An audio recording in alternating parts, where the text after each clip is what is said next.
Welcome to Action and Cut. The movie opens with a girl on a subway observing an older man currently sleeping.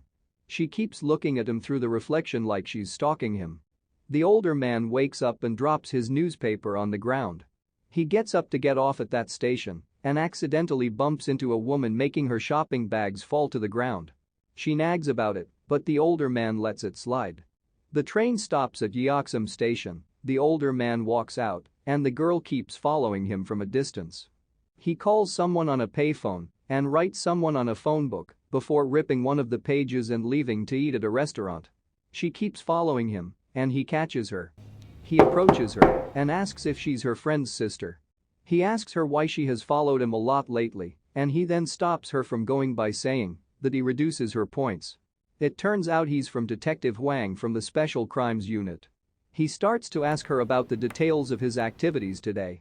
She can tell him exactly when he enters the subway, the subway numbers, which station and exit, how long he calls on the phone, the description of the woman who bumps into him, the time when he's exiting the train station, and even him scribbling in a payphone, but when he asks her about the newspaper, she stops. She's missing a detail that he said is an inattentional blindness. People usually only remember what they want to remember. He asks her to remember it again, and she flashes back her memory. She recalled that a man in his 20s picked up the newspaper, and she added that the man had walked past them at the restaurant. One thing he doesn't like about this girl is that she has a terrible hand tick. She asks him if she fails, and he leaves, telling her that she knows the answer. She then opened the page she ripped from the phone book and colored it to see that he wrote "You are hired." On the other hand, a mysterious man is waiting on the subway while playing Sudoku. He puts his Sudoku book into his bag and proceeds to get into the subway. He's aware of the CCTV and manages not to show his face to it. Once he enters the subway, he's taking orders from a woman who dials National Foods. He takes the order as he walks from one carriage to another. Then he gets out of Yeoksam station and enters the building from the emergency stairs. He is currently waiting for a man to get off from his car. He waits for the perfect timing, especially for the CCTV, to sneak into that car and install a bomb. He then gets onto the rooftop of another building to observe everything from above. Then he sends a signal to his men to rob the bank. Before that, he blows the bomb to distract the police and the firefighter. The mystery man has 6 men working under him to steal 5 safety boxes. They all have their jobs. One of them gets all the CCTV footage, one of them threatens the workers, and 2 of them go to the safe.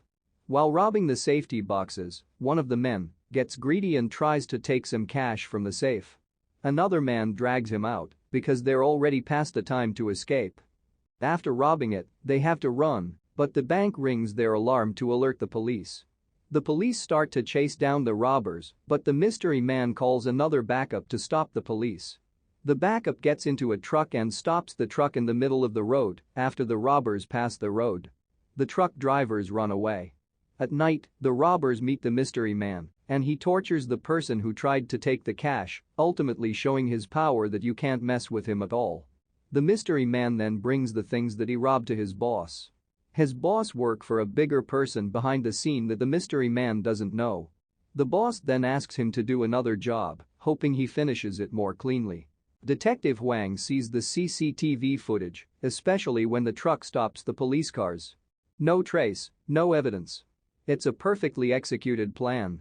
One of his workers calls him to ask about the new girl, and he accidentally finds the man who drove the truck.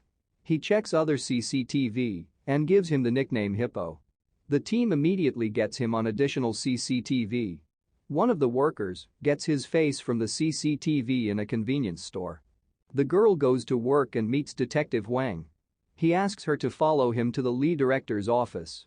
He introduces the new girl to the director, and she asks her to decide on a code name.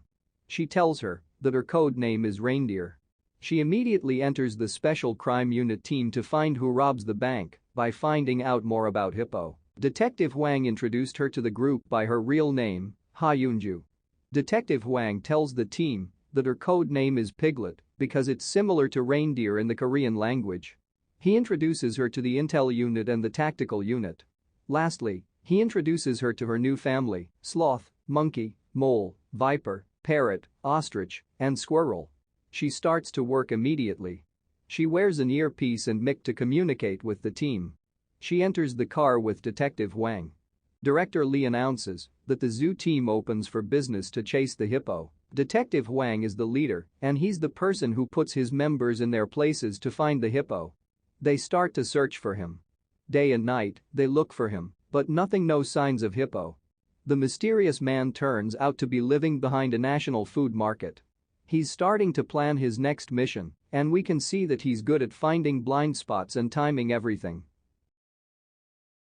The zoo team continues his search, and Piglet sees someone who looks like Hippo, and once again, they're trying to confirm that it's him by sending some agents to see his face. A squirrel is a person who approaches the man, and Detective Hwang tells the driver to press on the car horn, making that man look up, but it's not Hippo. The mysterious man proceeds with his next mission. Stealing a file from a company, he shuts the electricity to some buildings, and his men rob the file for him. As he checks if everything goes according to plan or not, he finds someone taking a picture of him from one of the apartments. He goes down from the building quickly and goes to that person's apartment to kill him. The police alert the particular crime unit about the robbery again and want them to find the culprit immediately. The mysterious man goes to his boss again to deliver files. He lets his boss know that he wants to stop, but his boss asks him to do one last job before quitting. He rejects it and leaves, but someone chokes him from behind when he gets into the car, and he fights him and kills the man. He returns to his boss and tells him he will do one last job before quitting. He returns to his place and gets a phone call informing him about his request for a passport. The next day, the zoo team gets back to work. They are still trying to find Hippo day and night, but no signs of him. They notice that he's good at hiding in the CCTV blind spot. They try to find him from 3 places where he has last seen, but still no signs of him. Piglet tries to figure it out by looking at the map and tells Detective Hwang to look for Hippo at the center of those 3 places. Detective Hwang agrees and goes with Piglet's ideas. Detective Hwang lets Piglet put her teammates into their areas and even lets her go out like others. She goes into the field. The zoo team begins its mission. Piglets meet other teammates on her way to the streets. After a few rounds, Piglets find Hippo. She alerts all her teammates, and they work together on identifying Hippo. Detective Hwang, or we can call him Falcon, tells Ostrich and the Parrot to check on Hippo's face. Squirrel and Mole are going to back them up. Piglet follows him like a shadow, and she starts to disguise herself as a college student and wears headphones. Ostrich and the Parrot are together to check but fail, so Piglet will keep following him from behind. Detective Hwang asks Squirrel and Mole to check, and the monkey will back them up. Mole checks and confirm about 50% because he's in a convenience store, and Squirrel will take over. Piglets let them know that she doesn't see Squirrel anywhere. But then Squirrel surprises them by pretending to be the cashier, confirming 100% that the man is indeed Hippo. Piglet takes over after the confirmation. She's following him to his apartment. Piglet stands beside Hippo, and Hippo asks if she's the sex worker that he's waiting on. She pretends not to hear him and enters the lift together. Detective Hwang tells her to press the highest floor, and Hippo presses the 7th floor. Once they reach the 7th floor, Detective Hwang asks her to throw her coins out. Hippo walks out to his apartment, and Piglet can see him going into unit number 715. Squirrel takes over to set cameras all over the hallway and takes Hippo's fingerprint.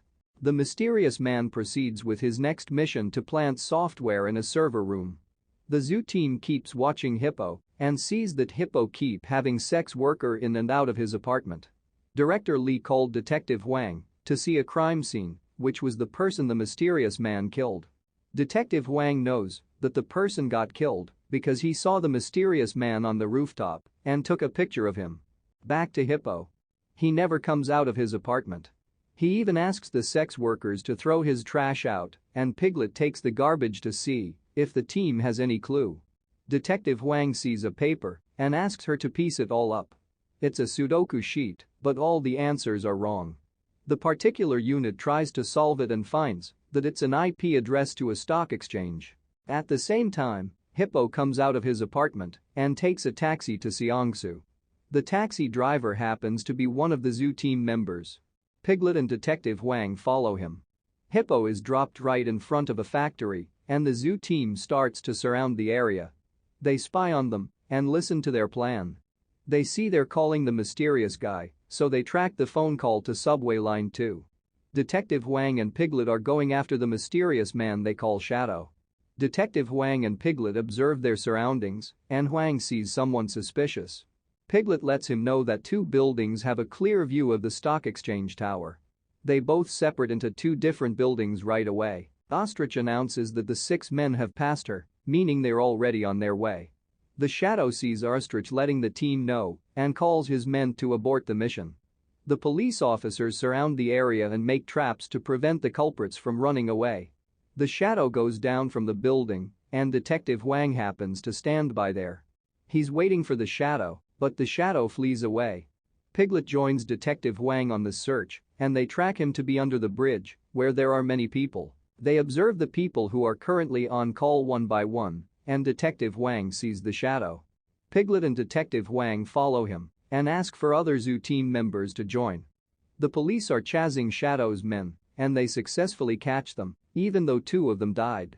Squirrel joins Piglet and Detective Hwang to stop the Shadow from going away by pretending to be a policeman.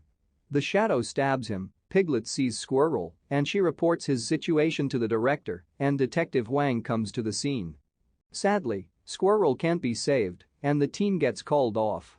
The Shadow goes to his boss, and his boss commands his men to kill the Shadow, and the Shadow easily beats them all up and kills his boss.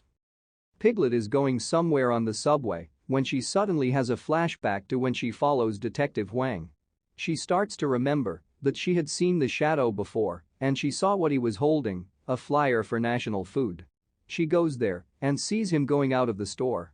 She calls Detective Hwang, and the team immediately gathers again. Director Lee even guarantees her senior that she will take responsibility for the chase. Piglet follows the Shadow, and he enters the restaurant. He sits there getting his passport, and Piglet sits right behind him. She texts Detective Hwang letting him know her whereabouts when suddenly the Shadow sits in front of her.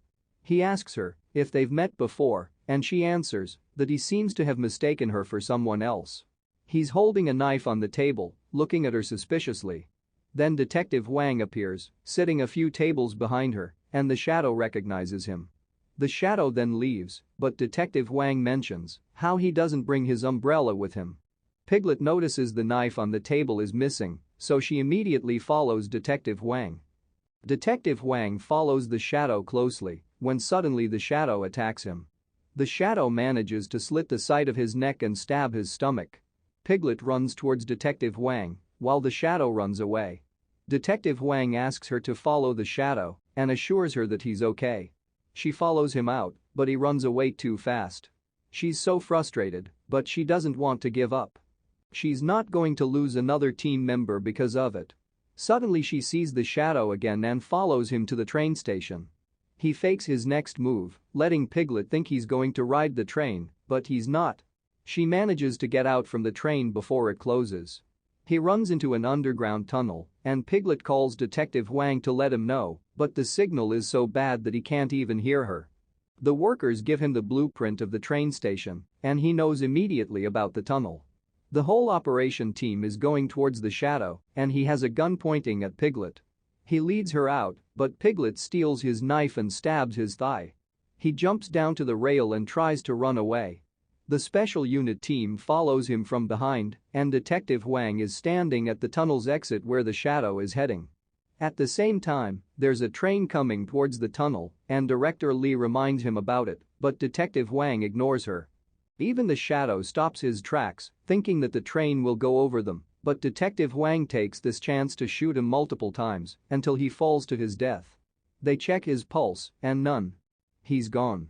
The movie closes with the special unit team going to Squirrel's funeral and starting a new mission. Thank you for watching. Please subscribe, like and share.